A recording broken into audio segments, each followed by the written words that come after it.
Hello, beautiful specimen, and welcome back to my channel, or to my channel. Today I'm going to be doing a look inspired by, I think her handle is Allie Rose on Instagram. She's also on TikTok and YouTube. I will insert a picture right here. And without further ado, I have Ray reading, and let's get into it. The background for the story is my brother and I, 54M, were fraternal twins. Are from a conservative, traditional Catholic family. Long story short, my parents found out my brother was gay when we were 14 because I saw him and another boy kissing and I told on him. He was sent to therapy camp and we were 17. He was kicked out of the house. He had a very hard life after that and was homeless for years. I'm ashamed to admit it, but I've supported my parents' actions at the time. But I did not have a lot of thinking, and when I got older, my views on homosexuality changed.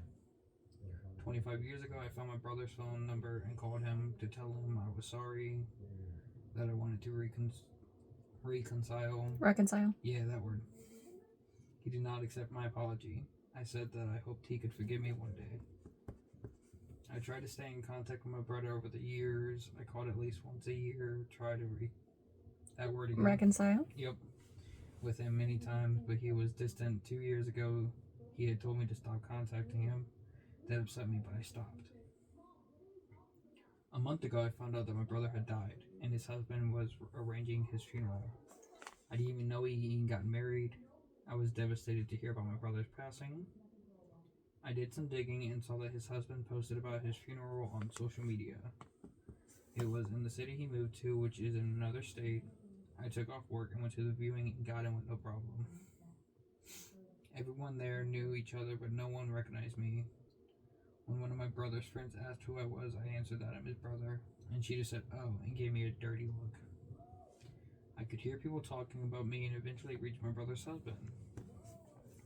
At some point, he approached me and asked if I was my brother's twin. I said yes.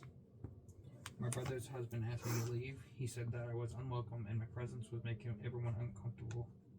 I begged him to let me stay and promised I wouldn't talk to anyone, but he refused. After the funeral, I did some asking around, found out that my brother told everyone that he hated his family, including me. I understand why he hated our parents, but I asked for forgiveness, and he said no. I wanted us to be close again, and he didn't. For years, I held on to the hope that one day he would forgive me, but now I know he hated me this entire time.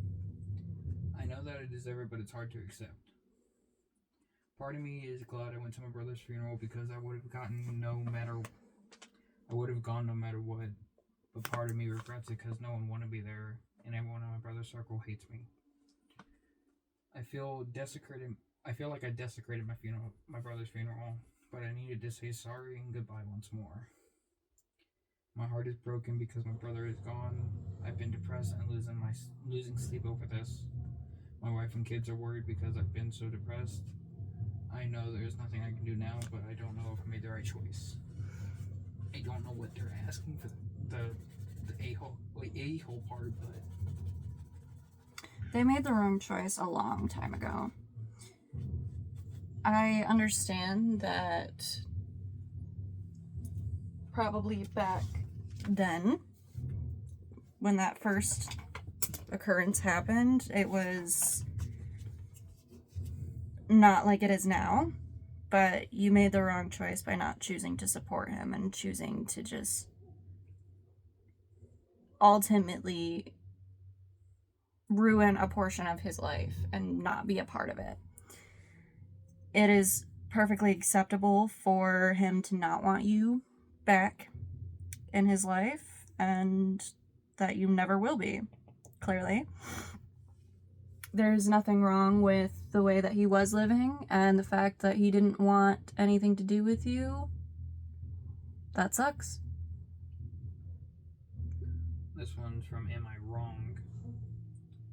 I don't know what WIBTA means, but... Would I be the a-hole? Okay. For dumping him because I made 2 times his salary. Okay.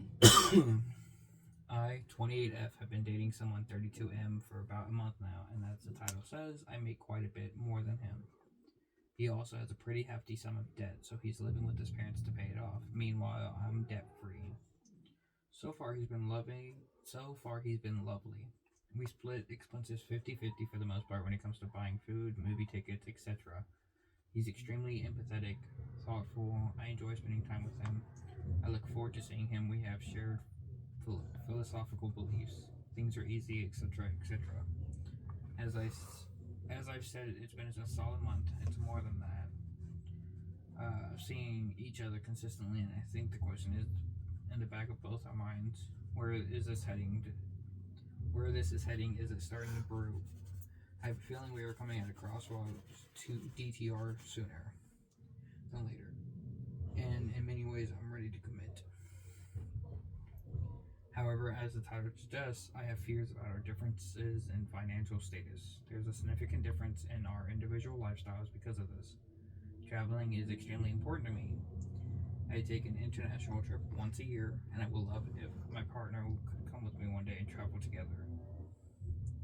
I've always had dreams, but the reality is if I stay with him, he wouldn't be doing that anytime soon.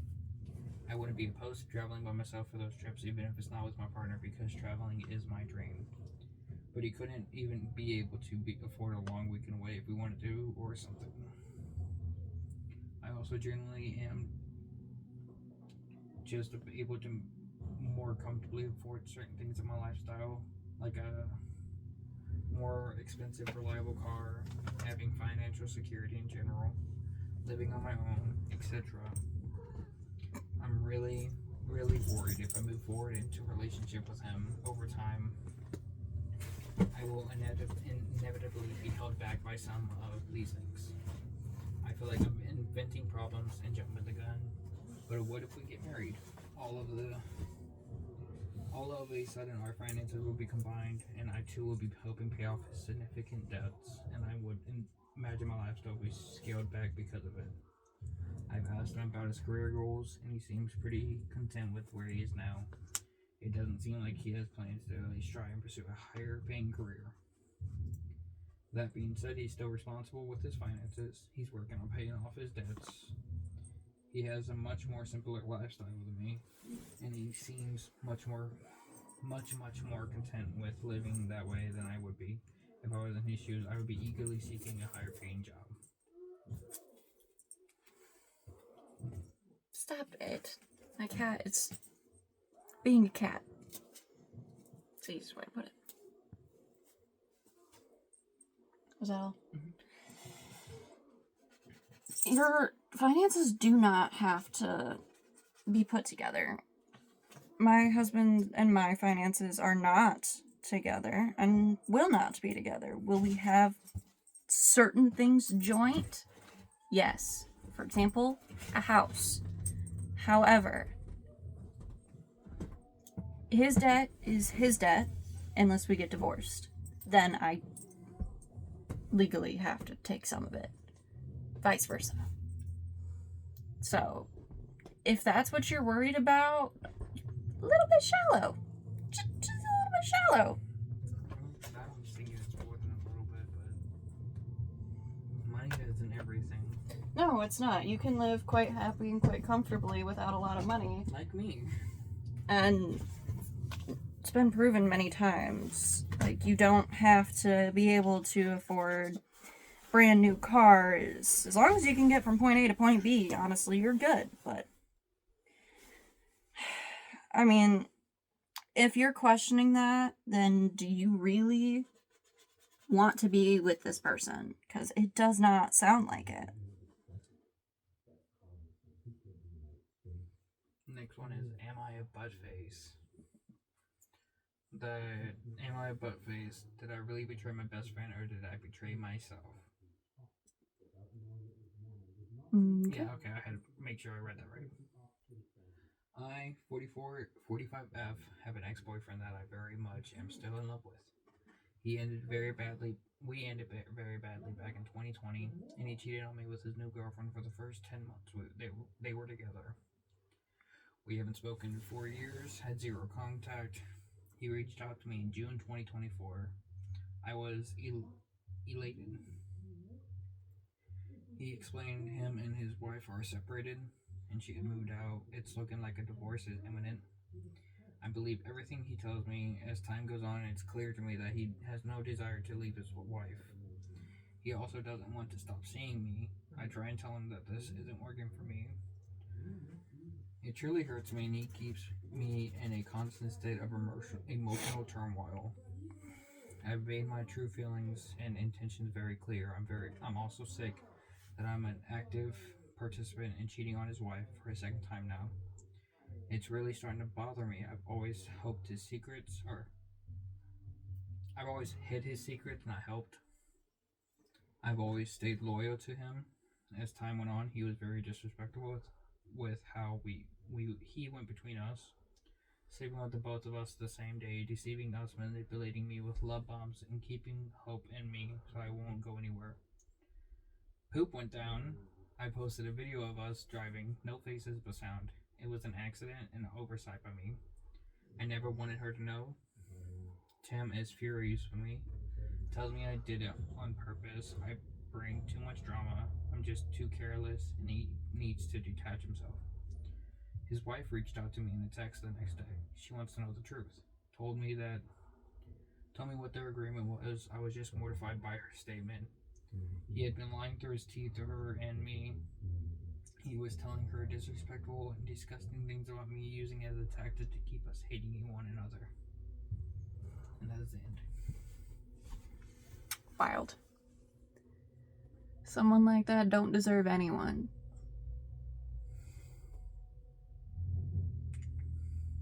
I ain't got much to say about that. That's fair. Not many people would. No, Aita. Am I the a-hole? For dipping lasagna into hot sauce. What? Alright. Okay. I, 20F, love hot sauce and put it on most things. I live with my husband, 22M, for the last couple of days. His mother has been in the area, and yesterday she asked me if she could come around and cook for us before heading home. Since neither of us were working, we agreed. We offered to help her so we can all cook and eat together. I see where this is going. And it's less work for her. She refused, and she said that she wanted to do something nice for us, and also refused us helping with the cost. She went grocery shopping specifically for this. Anyways, she arrives early in the day and spends 8 hours on making lasagna. Jesus. Okay. Not all of this was active cooking time. Most was just from the meat sauce simmering. And even then, she was saying how she wished she had overnight.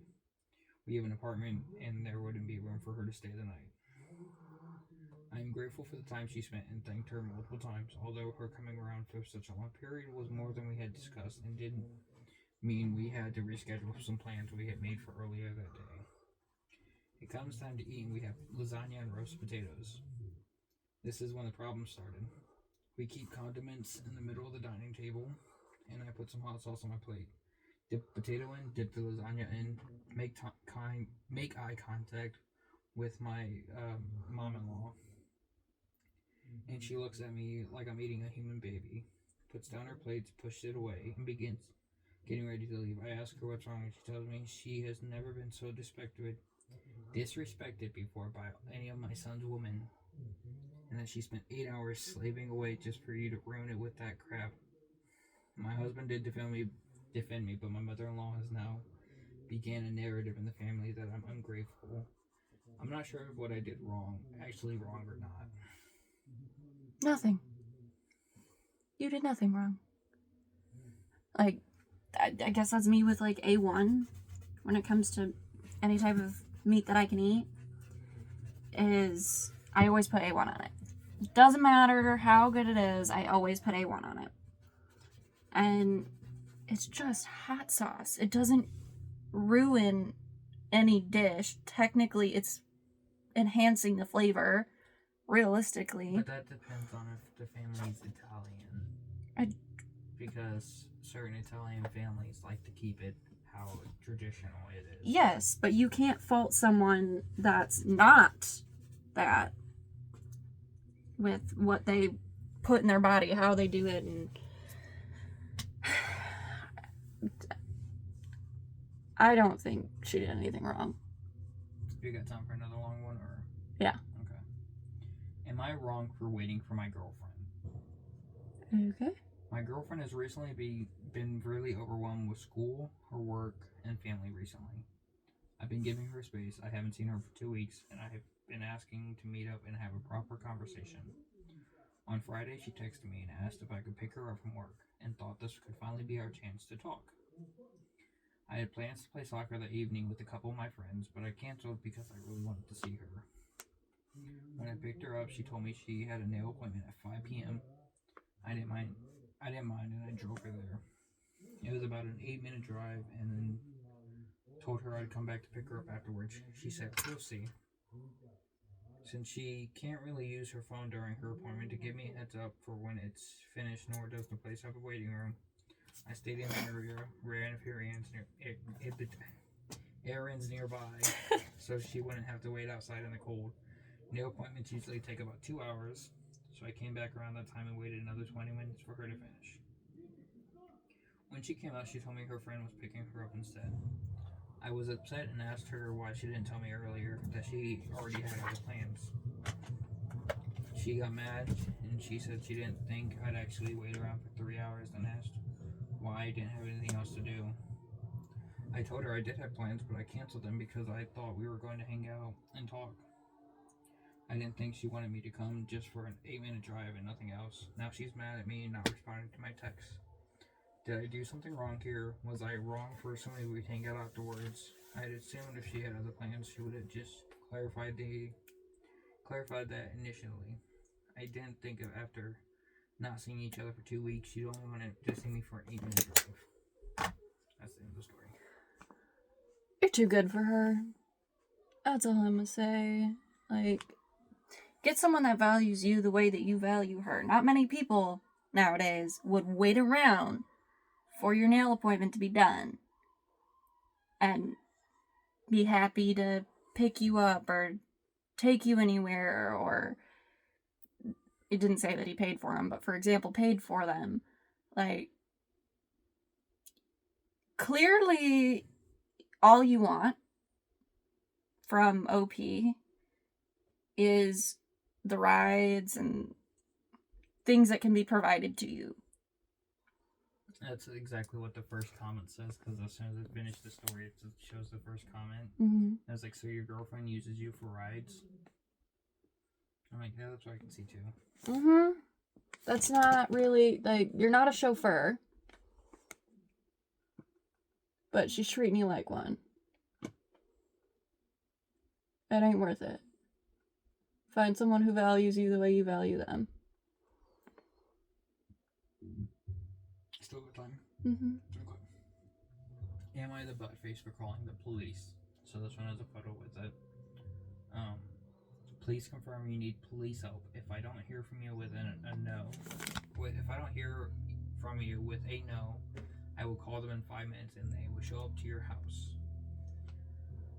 So I'm an insurance salesperson. We have a bullpen type office and we cold calls our lead. So my coworker who sits next to me calls this lead and has a little conversation and hangs up and starts laughing like crazy. I asked what was so funny and she said the lady was whispering and saying that she's hiding in the closet from her husband because he's trying to shoot her. And that was the craziest way she's heard of someone trying to get out of a sales call. I immediately told her, not rudely, that it wasn't funny, and how do we know it wasn't real? Coworker told me, why wouldn't you just call 911? And I believe you can set a cell phone to receive calls but not be able to call out. I don't know how that worked with 911 though. So I had another coworker call her, and that lady was in tears saying she really needs help and please call somebody. That coworker hung up and said it's BS and she doesn't want to get involved or think about it. Well, I thought of the bystander effect, and I used it. I used to be a first responder myself, so I called the police out there the lady lives. Where the lady lives, being insurance, the leads have their telephone numbers and addresses. Dispatch said I did the right thing and figure if she was messing with us, she will learn a valuable lesson. However, my coworkers are telling me I'm crazy and she's obviously lying. I also sent the attached text and got no response. Definitely called before 5 minutes. What would you guys have done? Am I crazy for calling it in? No, you literally can't get in trouble for calling something in. It's the Good Samaritan law also protects that. Like the Good Samaritan law, you can provide CPR to someone if you know how to. Please don't do it if you don't know how to. Or you can call the police for someone else if you think that they are in some type of danger or in need of some type of assistance that you cannot provide. It is not against the law to do that. You're not making a false call if you think that someone could be in danger. It's better to be safe than sorry. Would you rather have someone else's blood on your hands? I think not. I certainly would not want someone else's blood on my hands. Mm-hmm. But to each their own. Whatever you do is your business. This one's finally from Petty Revenge. Eh. The reason my ex is my ex. I saw that. Like, I have to click it. Many years ago, after the birth of my oldest son, I desperately needed a job, and I was scouring through the job section of as many newspapers as I could get my hands on. The pickings were slim, as my highest qualification was graduating high school. I had to ignore minimum wage jobs because it would cost more than it paid. Then my ex said some magic words. Stop being so picky. You're never going to earn more than minimum wage. I saw red, and then I found the ad. They advertise free training, become a software engineer, professional certification, and get you a job afterwards. The only requirement was a high school diploma with a passing math grade. At first, I was very wary because it definitely felt like it was too good to be true and possibly a scam. But I had nothing to lose just by checking it out. So off I went. The first day of the acceptance process was grueling. Multiple timed aptitude tests that took hours. The ones who passed were invited for a second round of tests. This time they were a lot less people. Out of the 30 people from the first day, only 2 of us were accepted at the end. And it wasn't a scam. The reason why it was free was because the employer would pay for the training. I was thrilled and followed the most intense 4 months of my life. I was determined to prove my ex wrong. 8 hours in class every weekday. Another 6 for homework and studying. Then studying and doing a weekend project for another 20 hours over the weekend. I only got about 6 hours of sleep each night. Thankfully, my son was sleeping through the night by then. And I made it. Did really well in the final exams too. The job search was short and sweet, and since it was only 3 years before Y2K, even entry-level engineers were earning good salaries. When I got my offer, my salary was more than my ex got. Initially, I was elated and thought, take that, you insufferable prick. Didn't say it out loud though. As time went by, I kept getting really good raises and promotions. My ex finally had enough of the humiliation and wanted a divorce. I jumped at the chance to escape, and this is how my ex became my ex. And then ETA, while I was studying, my mother took care of my son, and my in-laws helped with groceries and utilities. My ex could only afford to pay rent and for gas. Yeah. Sounds about right. It's a long story. I don't feel like reading that one. That's fine. I'm going to do my finishing touches, and I will be right back. And I'm back with finished look. Beautiful blue and green. I really love this coloration. Ignore the fact that my lashes are not even. I don't care enough, as per usual. But let me know what you think down in the comments below, and I will see you guys next time. Don't forget to like and subscribe. Bye!